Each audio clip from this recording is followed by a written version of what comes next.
The best smartphone to buy under $500 in 2023 is not the Poco C55, the Google Pixel 7a or the Samsung Galaxy A54 5G like you may expect. In fact, this phone is so far away in value it's quite confusing how it isn't above $500. Introducing the Redmi Note 13 Pro Plus, and for the price it knocks out almost all caveats that come with being cheap. So there are 8 categories to go about. How will it actually fare in all 8 of them, because they should stink in some areas as well, probably.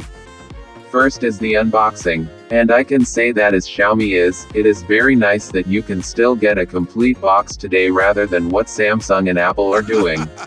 Beneath the smartphone is a charging brick, 1, a USB-C cable, 2, a black TPU case, 3, and a SIM ejector tool, so we're getting 4 items here in addition to the phone, which is amazing for 2023. And quite a relief, because to buy all these items separately as Samsung is pushing you to do so will cost an additional $100 or so. And combine that with the ludicrous price of Samsung's S23 Ultra. On the design language, I don't know how Xiaomi managed to pull this off. Some years ago, what differentiated budget phones and flagships was mostly the build quality. This Redmi has a glass front and back with an aluminum rim in the middle. It has a very nice attention to detail with little chrome accents surrounding the various camera lenses, and as a bonus it's IP68 waterproof, which is actually flagship grade protection. And with how curved the rear and sides are, it does feel very comfortable to grip.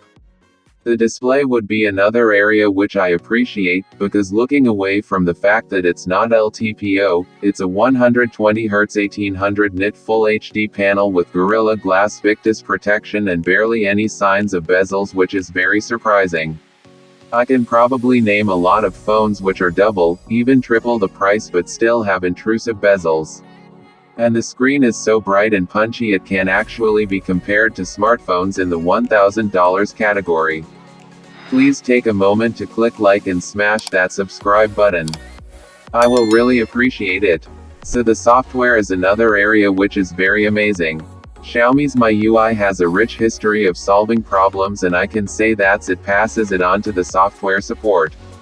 Purchasing a budget smartphone can get you 2 years of Android OS updates, and the only company which offers the same deal as Samsung as their budget phones can get 2 years of major Android updates as well.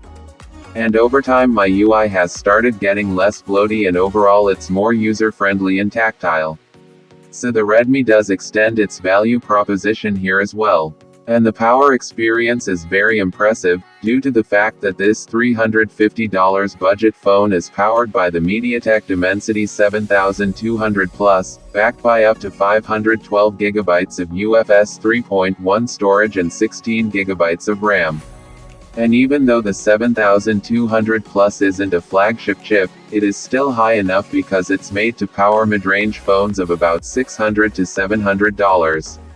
That means it can handle heavy titles as well, but at the medium settings as opposed to the extreme power chugging settings. And another is 5G support, which is unbelievable to see at this price point. And the battery life should be okay as well. We're getting a 5000 mAh battery which would last enough through the day and may get into the next day due to the usage. And there's powerful 120W fast charging which fills the phone up from flat in about 25 minutes. For me, I can rate the power experience an 11/10 for the price, and that's because there are mid-range phones which don't get this level of polish. So what about the cameras? There's a 200 megapixel main camera which is part of a triple camera setup on the phone, and it takes decent pictures with optical image stabilization.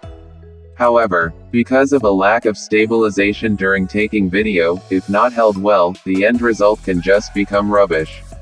It's not that it's very bad, actually it's the best set of cameras you can get at this price, but know that this isn't a flagship substitute by any means.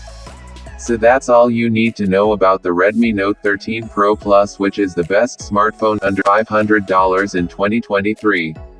Apart from the caveats which is normal at this price, I can say this is nothing but beastly value for your money and would make a great gift for yourself or your loved one during the holidays. Let me know what you think about this phone in the comments section. Would the value on board actually tempt you? But thanks for watching, like this video if you found it useful and subscribe to the channel. I'm Hillary, this is Harry21, and I'll catch you in the next one.